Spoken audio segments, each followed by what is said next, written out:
rahatin atyaru tajdu fi layalil maulidi wa bariqun nuri abadu imani ahmadi rahatin atyaru tajdu fi layalil maulidi wa bariqun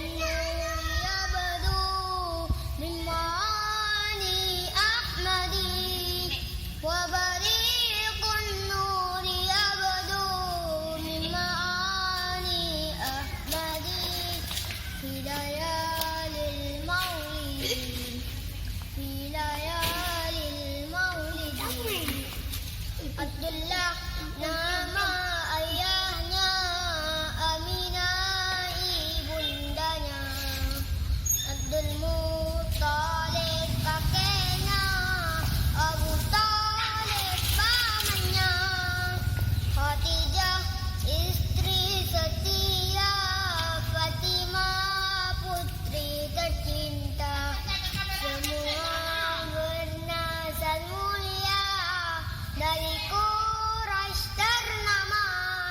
inilah kisah sang Rasul yang penuh suka duka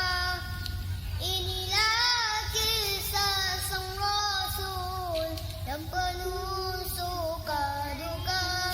yang penuh suka duka 2 bulan di kandungan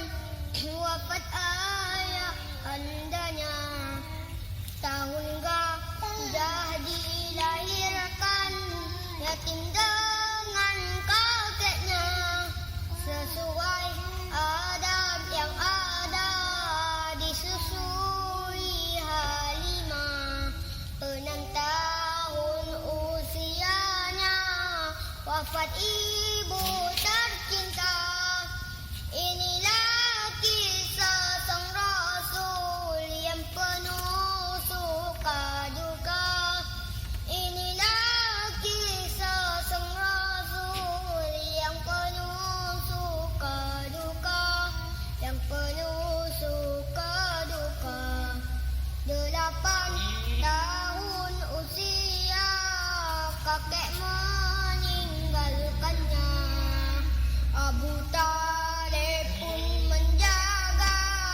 paman paling membela saat kecil mengembala dagang saat remaja umur 25 memperistri Khadijah inilah kisah sang Rasul yang penuh suka duka inilah kisah sang Rasul yang penuh